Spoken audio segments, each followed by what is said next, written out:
Okay, so I tried to dance my way in here. That didn't really work too well, but welcome to my review. Today, guys, we're taking a look at the brand new Bose Ultra Open. Yes, these are the earbuds you've seen that Bose had a partnership with Kit. They basically hang on your ear like they are earrings. And they're very unique and they are very different into how they actually shape up. So before we go ahead and take a look at how it stacks up against the competition, don't forget to subscribe to the channel, hit the notification icon, you know the deal, so you can watch more videos like this. So speaking of what Bose has brought to the table with the Ultra Open earbuds, these are very unique. They're priced at $299, so in terms of price points, this is up there. But how does this stack up against the competition? Let's take a look at the hardware itself before we jump in. Comes in two different colors. You've got this white or off cream, if you will, as well as also a black variant. The case is very simple. The earbuds actually rest on the top of the case. You can see it there. It's got an indicator in front. You've got a sync button in the back. Does not have wireless charging. And now you're going to be going, wow. Yeah, I know. I kind of asked them the same question, but we'll talk about that in a second. Battery life is pretty interesting with this. You've got USB charging on the bottom, with the buds basically giving you 7.5 hours of playtime if you're using them just regularly, or if you're using them in the immersive mode, which we'll talk about, that gives you about 4.5 hours. Now, it does have a 48-hour standby time, which means you can rest them on your ears and you can use them for that long intermittently whenever you actually use them. Now, the case does give you 19.5 hours as well, so you do have a lot of battery life on this to actually add up quite well. Now, design-wise, the Bose Ultra Open are very unique. The way they hang around your ear, they don't go inside your ear, they go around your ear cartilage here and they rest. They look like clip-on earrings, honestly. And Bose has talked about unique styling and differences they actually want to use these buds for. They're very comfortable. Honestly, they are. I've used them for multiple days, just on end. I've used them for actually probably around 2 weeks in general, but they feel very comfortable on the ear and they don't actually hurt in any way. Now, if you're one where you're used to using things like the Galaxy Buds 2 Pro or the AirPods Pro, which are in-ear buds, then you know there's a stark difference. If I take this off right here and I take, say, my AirPods Pro, I put them in, they go into my ear. These are in-ear buds and they go right in. And for some people, that's uncomfortable. Same thing with, say, the Galaxy Buds 2 Pro, even though it's smaller, still goes into my ear. So you kind of see that there. The Bose Ultras are basically probably the most comfortable earbuds I've ever used. When you look at them, they're very small, they kind of roll up. They've got this elastic separator between the earbud drivers and then the battery and the control center. So the battery is basically this drum center in the back that's got a silver button on top, and that's what you use for all your controls. And then you've got this other hard shell side that basically clips around with the drivers. So this is a separate unit. And again, to put it on is just a boom, clip, you're done. They rest there and they are very comfortable. So I think in design, they're unique. I wouldn't say they beat out, say, the AirPods Pro or the Galaxy Buds 2 Pro, but they bring a very unique design that is probably the most comfortable pair of earbuds I've ever worn, hands down. So what about use case scenario? So I've used this in the gym, I've used it to work out, and I have to say it's super, super comfortable. Whether I'm doing heavy lifting or doing heavy weights, or even whether I am doing just on the jump rope and just jumping and doing some very ferocious exercises, they don't fall off. They just hang and they stay. That's probably one of the best parts I like about it. The only time I've noticed where it was about to fall off was if you're wearing a sweater and you're pulling it up, you're going to basically pull up against it and it's going to hit it and pull it over. That's the only time I'd experienced it where it actually wanted to fall off, and it didn't. But in all my general use case scenario, whether it's working out or at home or just shaking my head violently, which you should not do, it stayed, and it stayed quite well. Okay, so we know it's comfortable, we know it hangs pretty well. What about the main things here? What about audio quality? Let's start off with that. That's really important. And I think this is where it's quite unique and different. And because these are open ear headphones, again, open ear, these don't go into your ear like in-ear buds, Judging sound is a bit different for them. I think when you're looking at just pure sound quality and also fidelity and also maybe just more bass, you're gonna get it off the Galaxy Buds 2 Pro and the AirPods Pro. It's just a given fact because those drivers are going directly into your ear. This is a bit different. Now, bass is not as good as I would like, but again, it's good enough.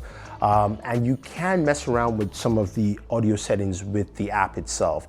They've got a nice little app that you can jump into that shows you the buds you're using, what song you're listening to at the moment.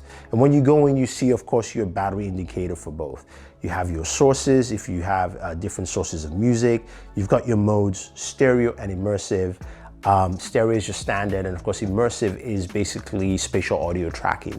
And that immersive audio can be used either in the still function if it's stationary or motion. So you move your head to the right, you can hear the sound coming from a different angle. So maybe drums behind you, percussions in front, that kind of thing in there. And of course you can just turn it off if you want to.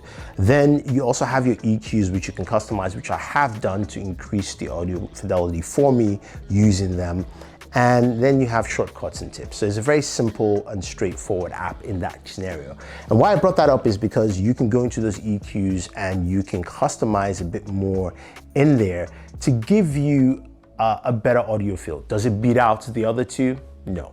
It's just a matter of fact. But what it does really well is allow you to listen to music and be very aware of your surroundings. So going back to when I'm working out in the gym, I don't have to be lost in the scene completely or into my workout without noticing people around me or noticing what's going on, or walking down the street and not noticing that there are people walking around me as well. And it does a really good job with that. Now, if you're walking outdoors, you most likely have to increase the volume a bit louder just because there will be some bleed. Now, speaking of that, volume levels are pretty good. Now, if you're listening on a normal scenario, whether you're indoors or maybe at the office, you can put on a nice low setting, you'll be fine. But if you're somewhere that's louder, you most likely have to increase that to get more volume from there.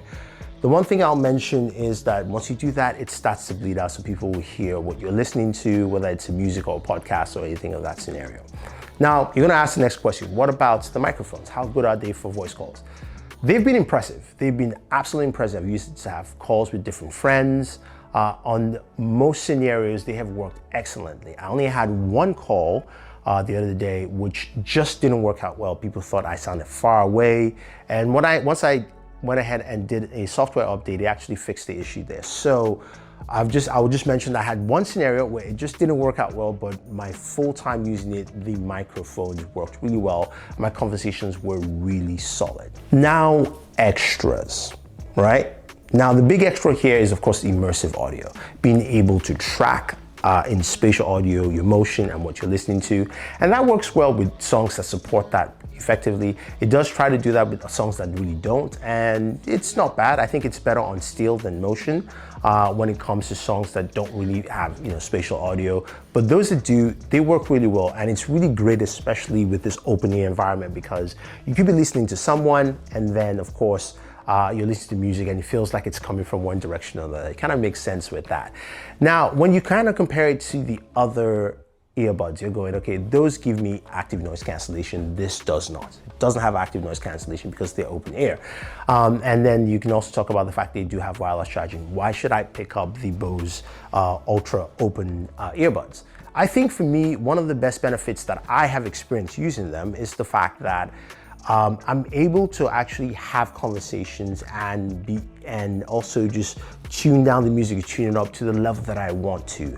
I'm very aware of my surroundings there. And also it's great for an office environment where you can be at your desk, you can be typing, you can be doing work, and you can listen to music at your own pace. But if, say, a colleague calls you, you can answer, or even at home, you have kids running around, you're working at home, it's a work from home environment, you're always aware of everything that's happening in the home, but you can quickly answer that phone call directly with these. And I think that's where it really shines. Now, I'm sad it doesn't have active noise cancellation, and I'm very disappointed it doesn't have wireless charging. That part, I think, should basically be a standard. It does have fast charging USB Type-C, but again, it's just something that, honestly, they should have it. How do I rate these earbuds? I think they're really solid. At $299, it's a bit expensive for a lot of people, but I've thoroughly enjoyed them. I do like the audio quality out there. I do know there's some competition out there. I know Huawei has something, I think with the Huawei FreeWire, if I'm not mistaken, that's the name, that is similar to this, but I haven't tried them out, so I can't really compare them. But comparing them to what you use with your standard earbuds like the AirPods Pro and the Galaxy Buds 2 Pro, they're very different and in very different segments. So it's not really a fair comparison there. But on its own, I think it's a solid product. The $299 price point is a bit high.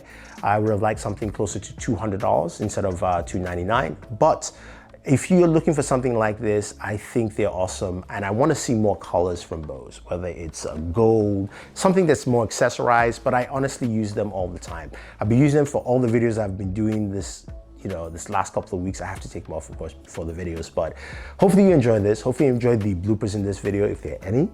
But if you have any questions, any comments, let me know. Don't forget to like, share, subscribe, use the link down below to pick this up, and always enjoy your entertainment. Back to some music.